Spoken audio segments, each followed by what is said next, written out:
What could be a bigger current event than everything going on in the NBA right now? And for that, we turn to our preeminent voice on hoops at FDH, our senior editor, Jason Jones, joining us live from the FDH Western office in Denver. How are you tonight, my man? Oh, not too bad, I guess, under the circumstances. Well, here's the thing, Jason.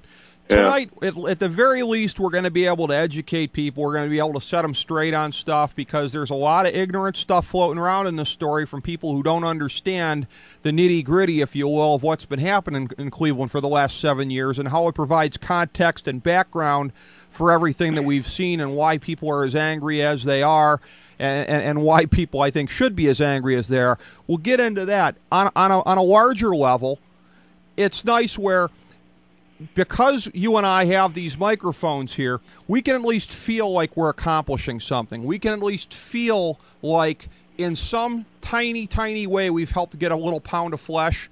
I feel like I did in the previous segment here. I just sick TMZ on LeBron's bike event that he's having in Akron next month here. According to the executive producer of the TMZ on TV show, there'll be boots on the ground there to document LeBron's reception at his first big event in his hometown. So I like to feel like I accomplished a little something there, Jason. Yeah, and let me just, that's great, by the way. Let me just set a relative record straight here. By no means is this just a tough moment. I mean, I'm actually at the point where I have to rely on my relative intelligence and ability to adapt because it's so bad that, I've got the SB pre-show on right now, and I don't even want to look at basketball right now, and that's the game that I grew up playing and played at a relatively high level to a degree, and I'm looking so forward to football because this type of nonsense just doesn't happen in football. And it's tough. Maybe in 5 months when the NBA kicks back off again, maybe that'd be a different story. But right now, I will be happy to help shed some light on some of the reasons why this isn't just a guy leaving town. Well, there are so many different angles to this, so many different reasons that, as you say, this could only happen in the NBA, not the NFL or any other sport, and we'll talk about those. But an analogy that I made tonight, and I feel like I got at least one more column in me for churning out on the site here on this subject, and I don't want to be the guy that can't stop beating the drum or talking about this or whatever, but it's still out there as a big subject that people are talking about, and B, something where people need to get set straight. I even linked to something on Twitter, the biggest ignoramus I've ever seen, who wrote for Bleacher Report, probably not a coincidence there, who said that Cleveland owes LeBron an apology for the reaction. I want to say this because this is the analogy that I've come up with, that what we've seen, it's essentially a merger of two TV shows here, The Sopranos and Entourage, the story of the last 7 years in town here with everything that happened. LeBron essentially is Tony Soprano. If you look at how Tony Soprano conducted himself when he had a bust-out operation, a business that he'd muscled in on, LeBron put his boys in the front office. His boys were displacing team employees and employees of flagship media organizations off of the team charter. He had the run of the place. He conducted it, as Tony Soprano would one of his satellite businesses. And the entourage part of it, really, the guys around him, Mav Carter and Rich Paul and whatever, they like to hold themselves up like they are people who are accomplished in their own right. But this is where the entourage part comes in. These are basically three guys named Turtle. They are all collectively the equivalent of the lowliest guy of the Vinny Chase entourage on Entourage here. Bag carriers and everything like that. They're given titles, they're given status, they're given these other things here they can put on their resume. But essentially, these are guys who never accomplished a damn thing past high school aside from carrying the bags of LeBron James. Now, because of the society we live in, that enriches them. It's a commentary on our sick society, I'm afraid, that they're able to leech their way onto this. But let's just cut the pretense here in terms of what they are. But essentially, they were put in there in the positions here. They were on Dan Gilbert's payroll, which I hate to say it. Gilbert probably evaded the salary cap a little bit in that way. But, hey, whatever you got to do to keep the guy happy. And that was the world we lived in. All of us in town bit our tongues. There were things I didn't necessarily always like, but I got to admit, I mean, I went along with the program. A lot of us did because that's the world we live in. That's the leverage this guy had, and he chose to. And I think we all didn't want to believe he would take and take and take and take and take and then leave. And I think that's where the pain comes in. When everybody says about, oh, you know, it's the way that he left, whatever, it's more than that. He'd have to be Superman turning back the hands of time 7 years in order to not have conducted himself like he did for 7 years, for this not to have hurt like it did. Well, absolutely. And you know, there's so many things we'll probably get to later, but that I look back on and say, wow, I really was so taken and convinced that I was willing to create excuses for him, while at that time convincing myself that they were not excuses, they were reasons. Look, having buddies on the payroll is absolutely childish, for starters, and is something that we just said, hey, it's part of the package deal. We'll sit by and take that. And somewhere we knew that highly qualified, college-educated, professional people were getting a back seat to it. It was very similar to the backlash you heard from other players when Michael Jordan went to go play baseball. And they say, hey, it's great that he's getting to live out his dream, but you know, there's some legitimate guy who spent his life playing baseball who just got the shaft. It was a similar kind of situation. And then it's one of many that we just said, you know what? We'll let it pass because whatever makes him happy. And I don't know about your sources, Rick, but I've been hearing some things that leads us all the way up to about 6 to 8 weeks ago, still pulling strings and still being an influence in the front office with no intention of playing through. You know, and that's the worst part of it, too. And we're hearing a lot of uneducated crap from people about LeBron didn't owe you anything. He was a free agent.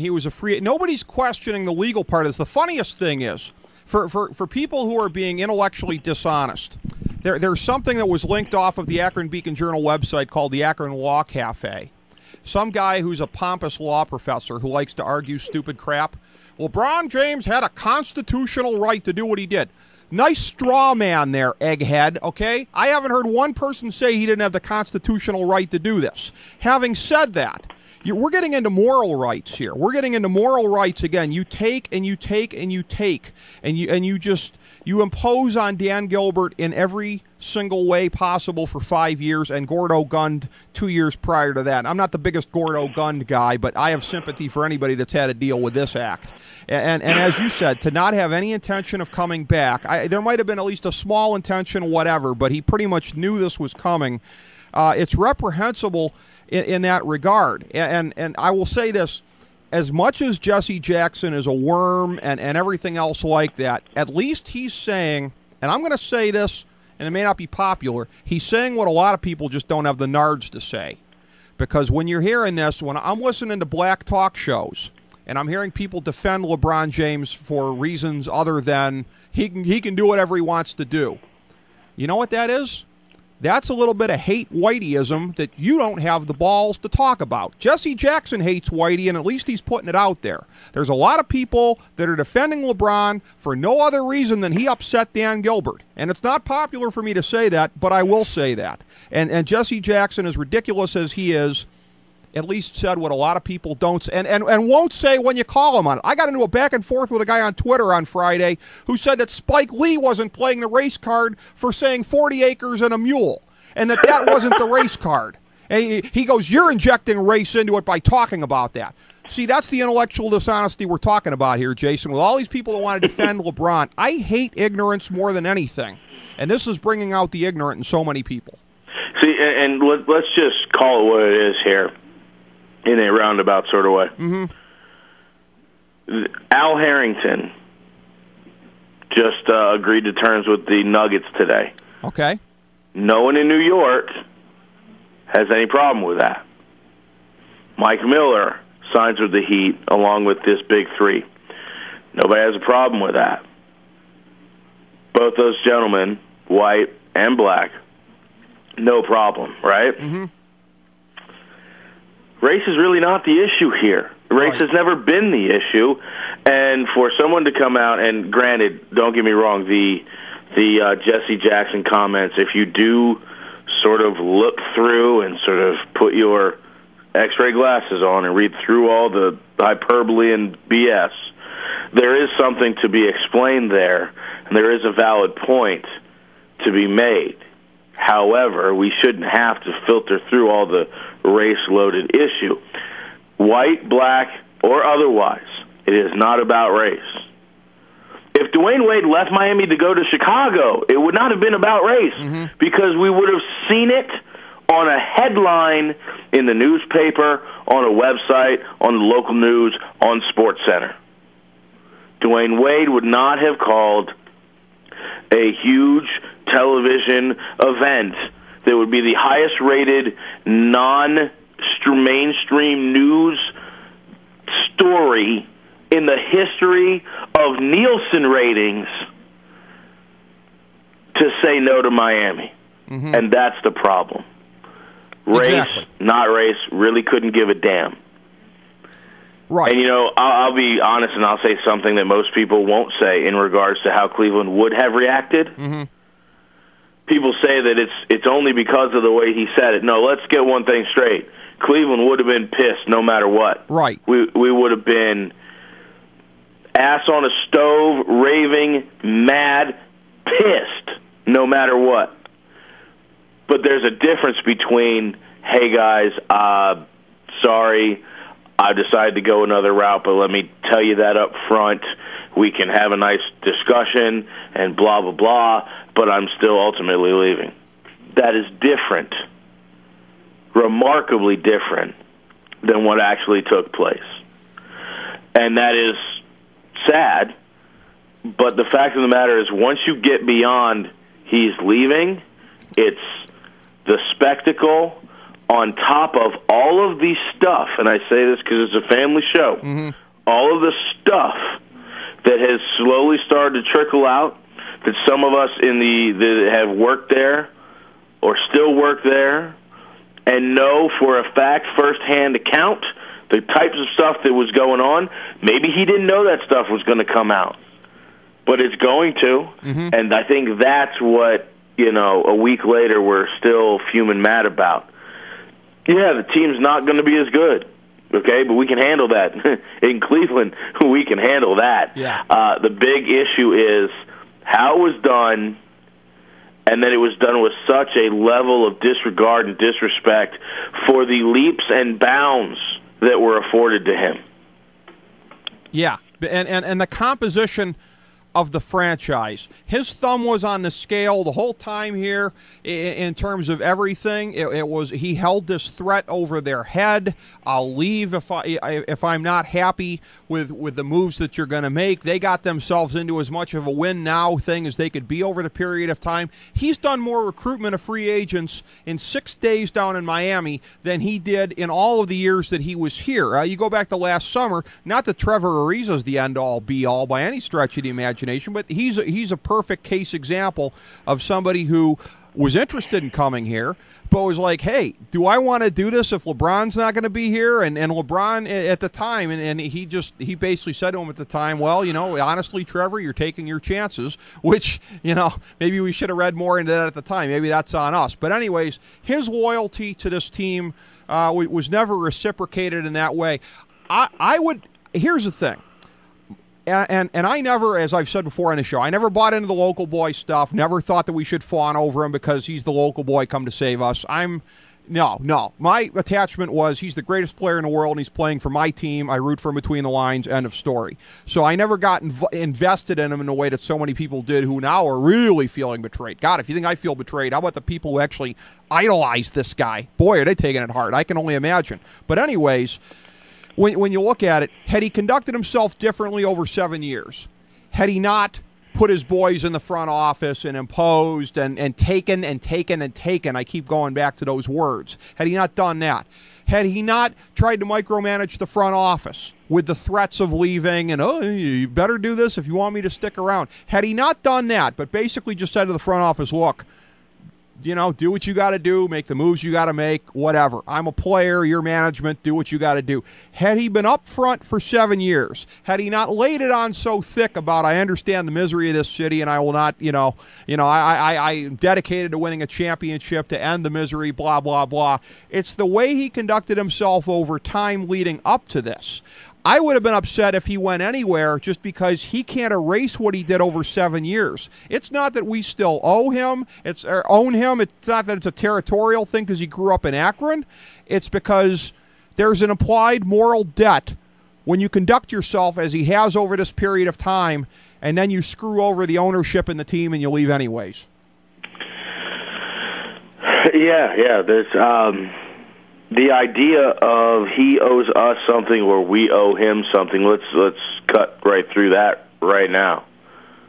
The city of Cleveland, its fans, the management of the team, the ownership of the team, don't owe him a damn thing because as you're reflecting on moral debt, I'm suggesting just the opposite from the Cleveland Cavalier organization side of it.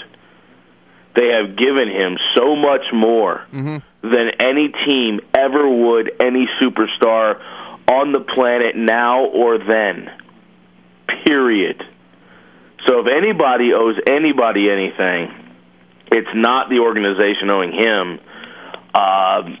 And again, yes, he has the right to do what he wants to, but at some point, regardless of whether the news would have leaked out or not, he owes not the fans so much, but Dan Gilbert, management, and the organization. He owed them, if nothing else, a clear-cut understanding of what his intention was. As a matter of fact, it would have been nice, and I'm not saying he had to have done it, but it would have been nice. It would have been the gentlemanly and respectful thing to do to try to get some of these non-top 5 free agents maybe considering thinking about Cleveland, and then we cross that bridge after the fact. But you absolutely are compelled to give a little bit of notice, a little bit of an indication as to what's going on and not drop this on the organization as it was done. But as far as this moral debt concept, absolutely. Things were paid. They may not have been monetary, but exception, influence, veto power, if you will. And I know that one's never been officially quantified, but there's so much that he was given, so much so that when he went to visit Chicago, and I don't know if you noticed this, Rick, or anybody listening, he went to Chicago, and everybody was sold he was going to Chicago, and there was no two ways about it. He had a meeting with Chicago, and then we never heard Chicago ever again. And the reason for that was he sat down with the ownership and management there, and they said, hey, we'd love to have you. We'll pay you all this money, and it'll be great, and we'll win titles. But your friends will not get jobs. Your mother will not have a place on the plane. We didn't give that sort of leniency and levity to Mr. Michael Jordan, so you're not going to get it either. And the second that happened, no more Chicago. So hopefully, I don't know what Riley's promised him, but I hope that over time he realizes that there was something here. Now, I'd like to have thought that maybe at some point he would have looked at it as an ongoing lifetime contract, that because they gave him so much leniency and so much influence on everything across the board, that is something he was never going to get anywhere else. And if not, he shouldn't have squandered away that influence. That's true. You know, by some of these players that clearly he okayed to come in and put us into a position that they're in now. I said to Evan Roberts of FAN a couple weeks ago, I said, I'm going to be really pissed if he goes somewhere else, citing the better chance to win thing, because he's been the co-GM here for his entire time. And his fingerprints are on this. And how can you then look somebody in the eye and say, hey, sucks to be you for trusting me. You know, I just, and Evan Roberts said, he said, if he goes somewhere else, be prepared to be disappointed, because of course he'll cite a better chance to win. And he saw that more clearly than I did on that. I give him credit. I will say also what you said about Reinsdorf.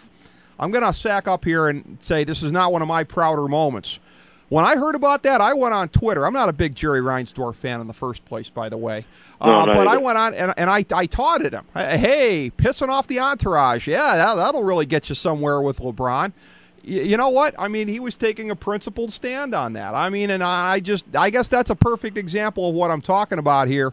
I didn't okay everything that LeBron did over a period of time. Some of the stuff I defended him on. I thought the Yankees hat thing was stupid. I thought some of the other stuff. Now, I didn't realize it, like when he went to the Browns-Cowboys game, I didn't realize the Browns apparently went out of their way to be good with him, hook him up with stuff, whatever, and he still went and flaunted his Cowboy stuff at them and was rude to team employees. I've heard about that subsequently. But I guess that's a good point. There are all kinds of things that are going to come out, and these are things that, I mean, he did not take that into consideration. There are a lot of things. I won't cite who this is exactly because they might not want this on the air, but it was, there's a local sports bar in town here, a pretty significant one, and they got approached to throw a going-away party for LeBron. And the owner of the place, who's a very principled individual, said, take your business elsewhere, which that shows a great amount of arrogance to me that they think they could still show their faces in town here. And I would have loved to have been back in the kitchen, by the way. I would have applied some lessons from the movie Waiting if I were back in the kitchen. When that happened, you would have called a quick staff meeting back there and yeah. asked for the thumbs up, thumbs down. Perhaps the owner was a little bit healthy. Or was a little bit hasty, I should say. He could have sent them all to Miami with a good case of food poisoning. But again, he's a principled individual. But you look at stuff like that again, and my comment on Facebook to him was, hey, you just saved your wait staff from a 3% tip. Because, these are, we've heard stories that we've heard that, bad tipper, which, again, I've said this before on the show, if you've ever been a poor person, which I really haven't been, but I have empathy anyways. He's been poor. How does he not have empathy for people? I don't understand that. Well, that's the funny part about that little aspect is I can say, now I have not been like live on the street poor, but I have definitely gone paycheck to paycheck before, and I've also seen the other end of the spectrum. And I can say that, as a matter of habit, when it comes to tipping, I'm more like in the 20 to 25% range, just because I understand that there's a working class group of people that have jobs that I think suck far more than mine. So they've earned it. And to have the kind of money LeBron has, there's no reason that he shouldn't be making that waiter or waitress's night in one meal. And that's clearly not his practice. Yeah, and there are all kinds of these things. We've heard bad tipper, we've heard this. Even before all the recent stuff and the rumor that dare not speak its name, we've heard plenty of stuff about Gloria James, and some of it's been on the record, like her kicking out the back of the cop car windows when she got pulled over for the DUI. That was on the record. So as far as his mama being a train wreck, we knew about that. There are a lot of things, but this is the great thing, It's all going to come out now. And this is something where, on many, many, many levels, this whole decision, okay, when you look at that, when you look at the fact that he nuked his brand, he just it is a smoking mess. He's more famous than he's ever been, but Hitler was pretty famous too, okay?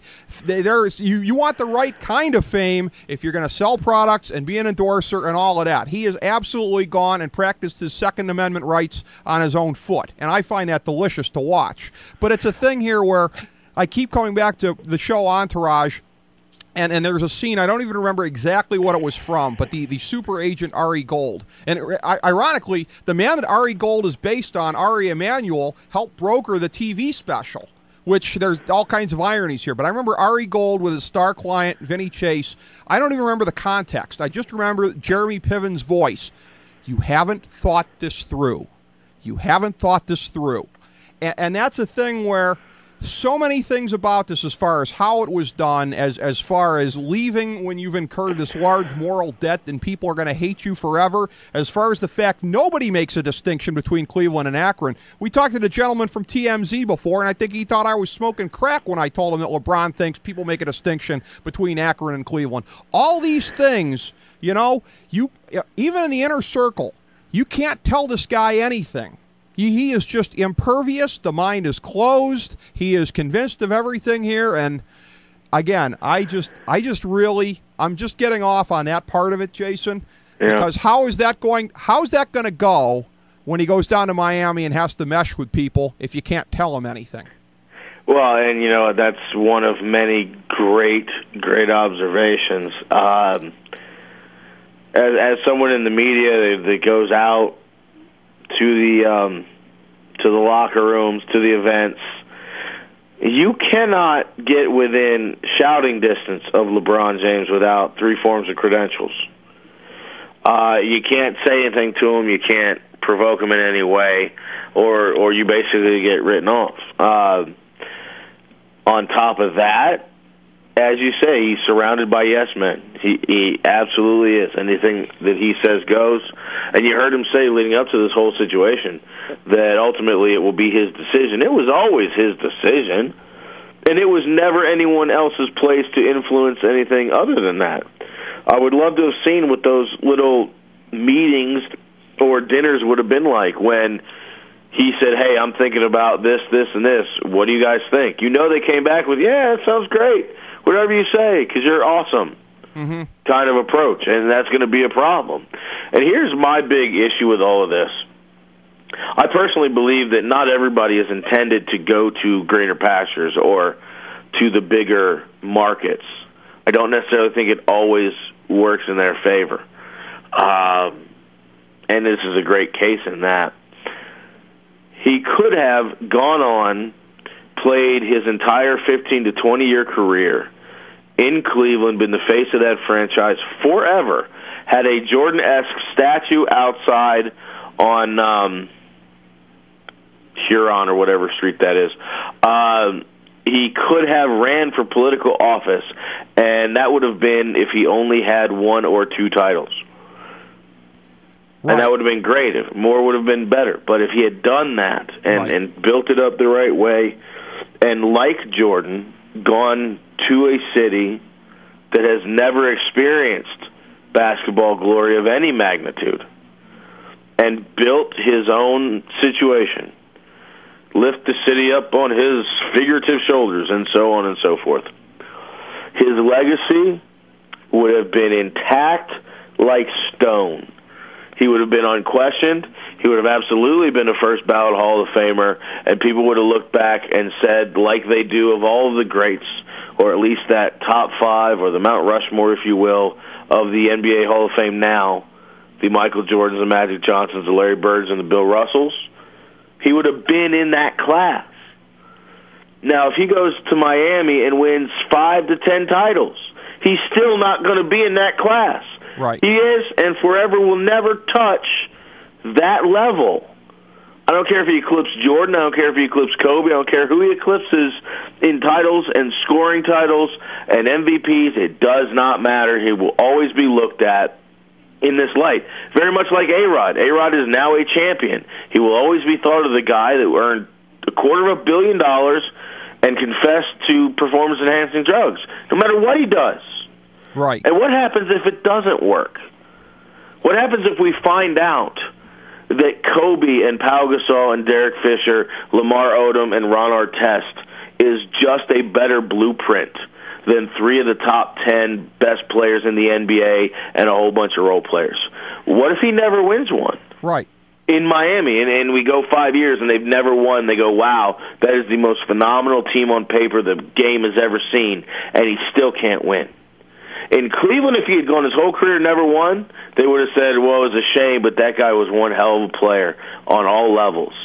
He does this now, goes to Miami. If he doesn't come out of there with like 5+ titles, then it's all for naught, and his legacy is even further diminished. Agree completely. And I want to touch more in our next segment on matters of legacy and everything like that and how the future is going to view this. Last thing I want to mention to you before a break here, and it's interesting because you and I are in a lot of agreement on most of the stuff we've talked about here tonight.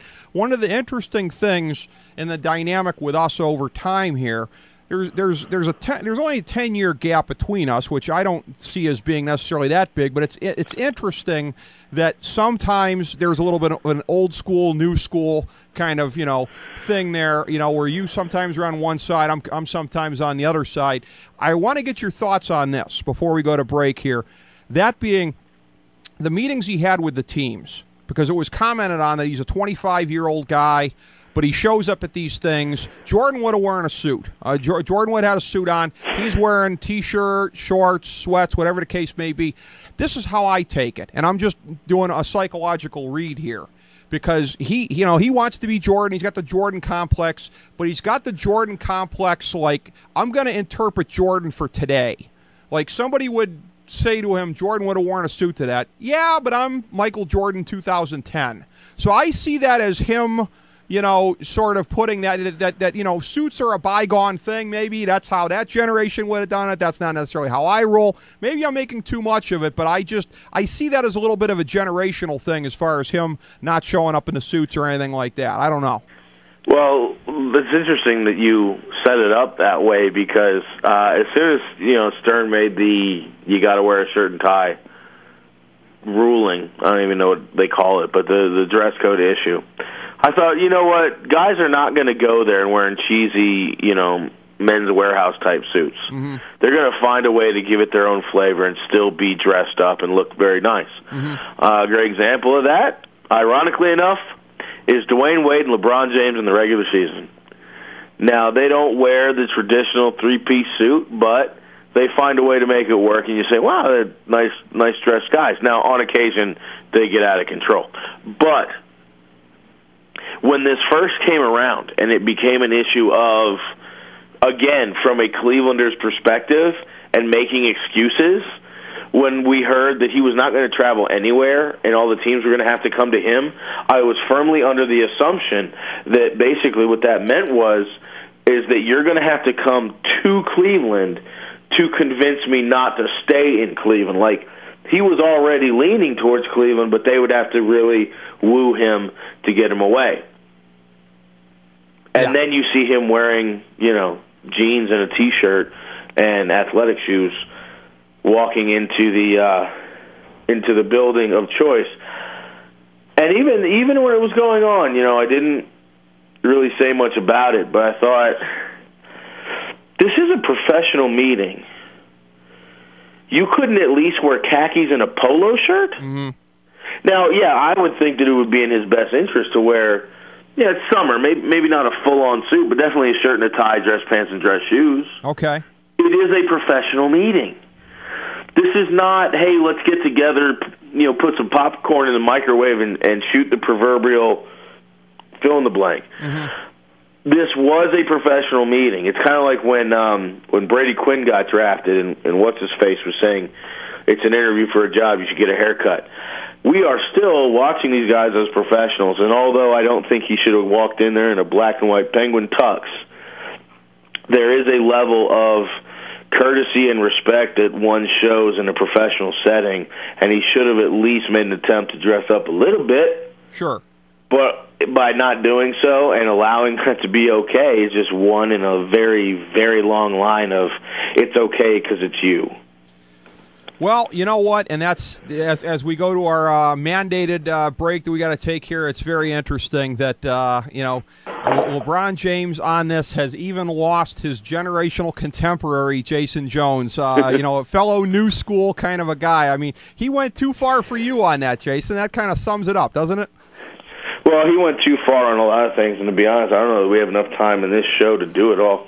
But yeah, no. I am, for the record, for anyone that's listening that's not familiar with what you're referring to, Rick, I am one of those people that is more inclined to believe the players today are better than the players from yesterday, mm-hmm. and for tons of reasons. But this is one of those cases where the guy he's out of control in a nutshell. Yeah. No question about it. He definitely is. On the other side here, we'll start to look a little bit ahead here and to matters of legacy, how the team is going to play on the floor next year, how the other teams in the league stack up. We certainly have some thoughts on that as well.